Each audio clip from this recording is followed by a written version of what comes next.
Welcome to my channel.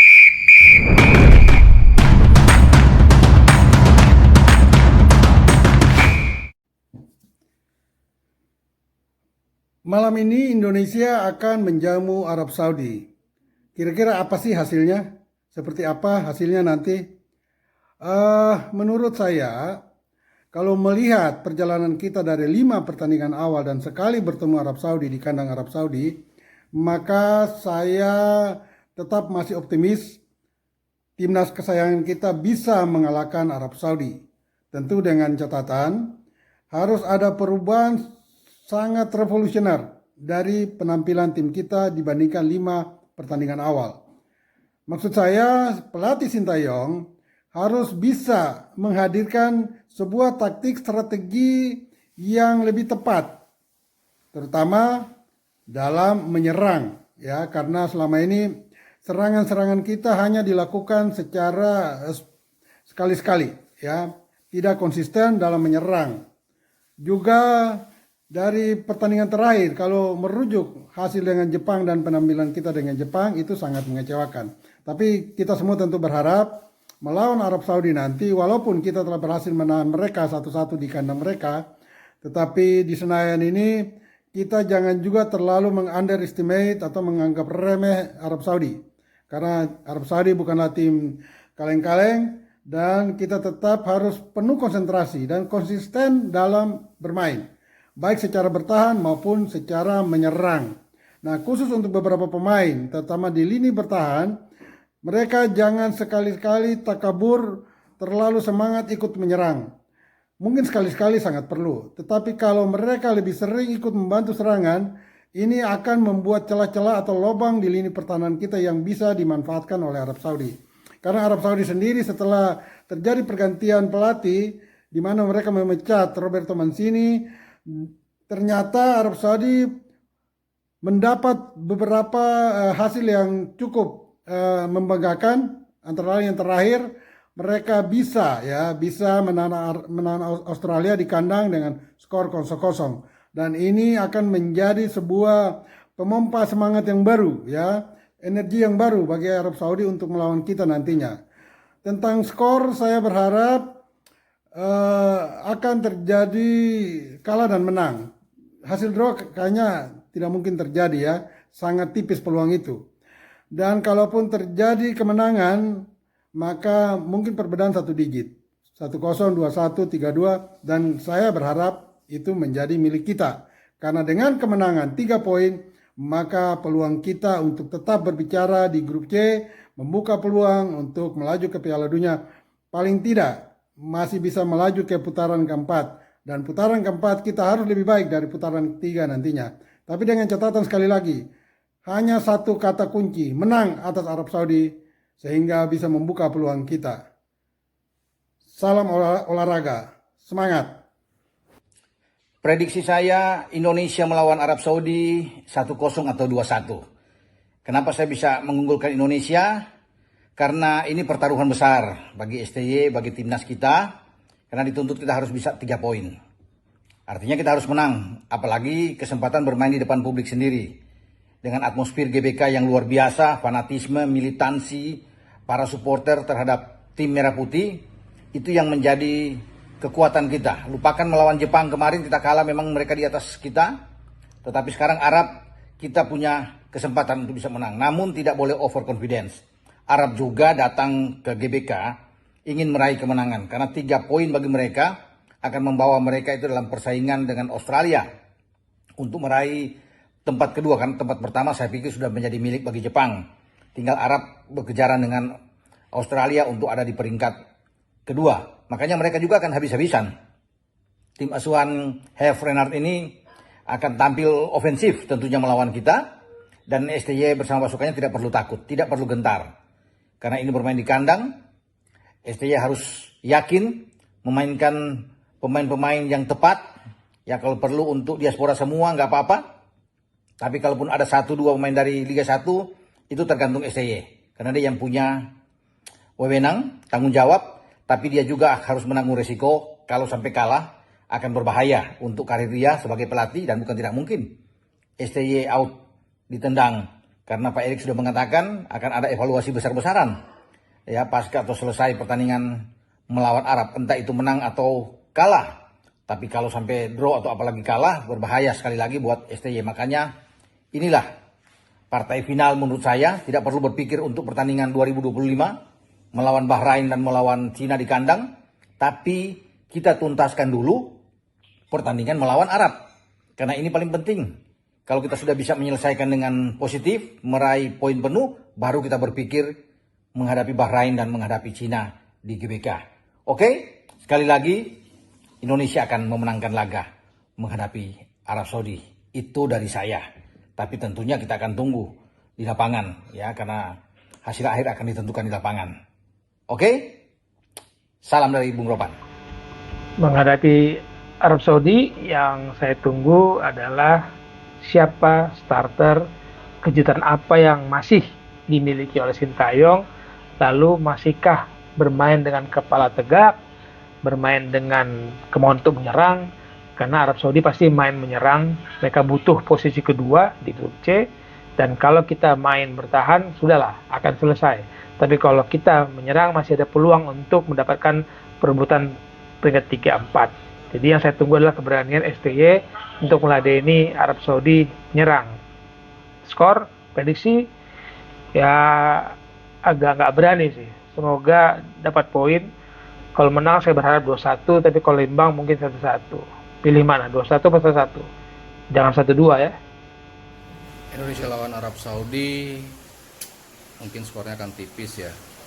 Kali ini mungkin untuk Indonesia, walaupun gue sedikit bias, gue bela Indonesia, tapi ya mau nggak mau ini pilihan yang wajib. 3 poin setelah Arab Saudi, Bahrain lalu China 9 poin adalah target yang tidak bisa ditawar untuk kita lolos ke round berikut.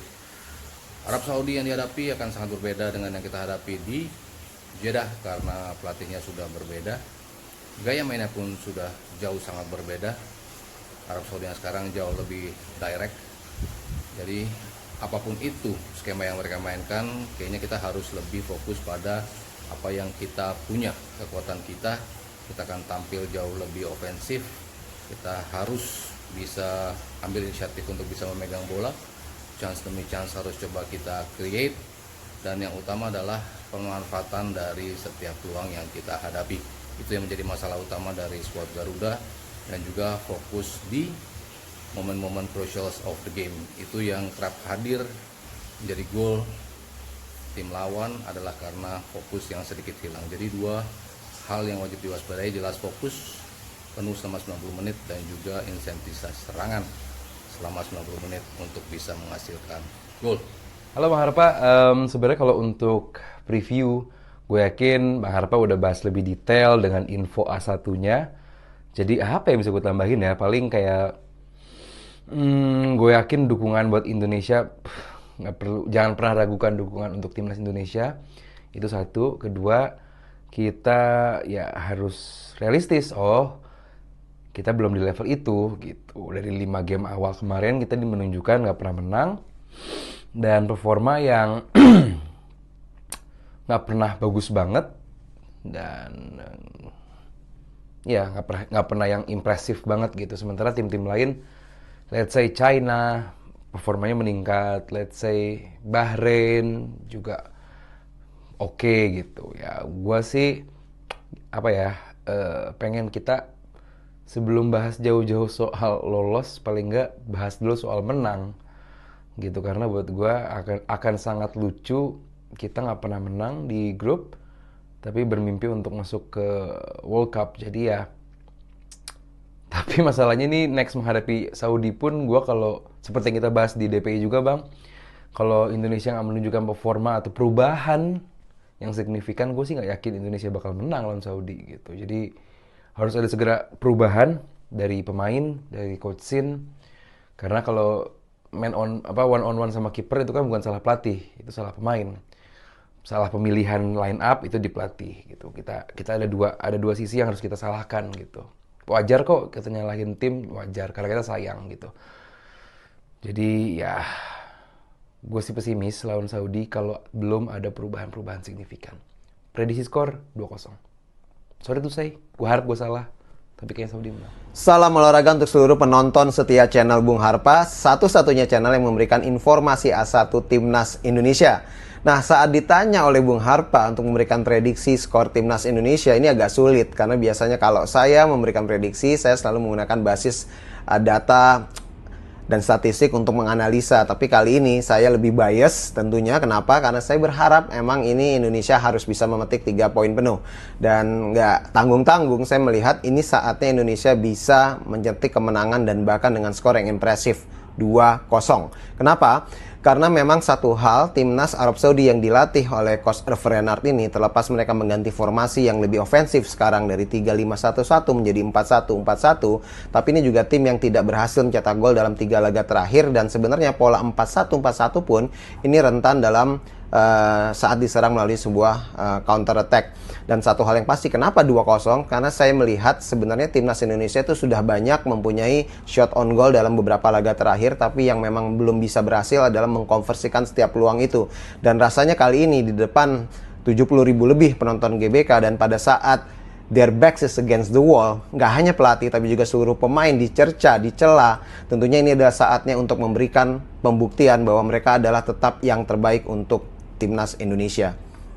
Salam olahraga. Salam sepak bola.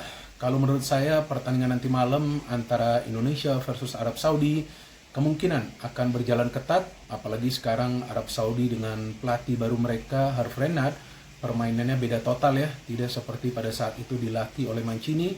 Di pertandingan sebelumnya mereka lawan Australia, terlihatlah organisasi permainan mereka begitu baik, mereka solid di pertahanan, counter attack mereka juga berbahaya. Sedangkan bagi timnas kita yang saya harapkan organisasi permainan akan jauh lebih rapi, dan tentunya yang perlu diperhatikan adalah bagaimana caranya bisa melakukan finishing kalau perlu dari peluang pertama, dan juga jangan sampai ada banyak kesalahan yang terjadi di atas lapangan. Kalau yang namanya kesalahan ya itu biasa terjadi ya di sebuah pertandingan sepak bola, tapi yang kita harapkan jangan banyak kesalahan yang nantinya bisa dimanfaatkan oleh para pemain tim lawan. Tentu saya berharap bahwa timnas kita bisa meraih kemenangan. Syaratnya yang penting bermain secara taktis, dan yang kedua seperti yang tadi saya katakan, mengurangi jumlah kesalahan. Oke, kita harapkan yang terbaik dan kita tetap support teman-teman tim nasional Indonesia. Horas channel Haris Pardede meminta prediksi gua dari Arab Saudi menghadapi Indonesia. Sesaat lagi kalau prediksi gua adalah the power of kepepet. Indonesia lebih kepepet daripada Arab Saudi. Jadi seharusnya Indonesia bisa lebih ngotot, bisa lebih berpeluang untuk bisa mendapatkan 3 poin. Terlepas dari peringkat FIFA, dari pengalaman dan lain sebagainya. Yang jelas jika berkaca kepada pertandingan pertama di sana, kita berhasil meraih 1 poin walaupun kita di bawah dominasi Arab. Artinya kita masih bisa punya chance untuk di kandang sendiri, kita yang mengambil inisiatif, keinginan untuk meraih kemenangan, tidak mencari imbang ataupun juga kalah ya. Oke, Martin Pas, Itses Rido, Sandy Walsh, Verdong, Nathan, Tom Haye, terus juga strike, gue bilang gue harus kasih kesempatan Orat Mangun, tinggal apakah Eliano, Yakob Sayuri, Marcelino atau Witan, yang jelas harus mengambil inisiatif. Kalaupun bertahan dulu tapi harus punya akurasi serangan balik yang mematikan. Kalau menguasai bola yang diambil pilihan dari Coach Sintayong, tidak boleh lolos dari transisi yang membuat kita jadi kecolongan lagi. Jadi itu aja menurut gue lah. Kalau Indonesia bisa efisien, 100% akurat, dan zero mistake, harusnya kita bisa meraih kemenangan. Dan itu yang harus ada di dalam benak dari para pemain, bahwa mereka bermain dengan segala kemampuan mereka. Ya, walaupun ekspektasi sangat tinggi, tapi mereka bermain dengan sesuai kemampuan mereka. Thank you.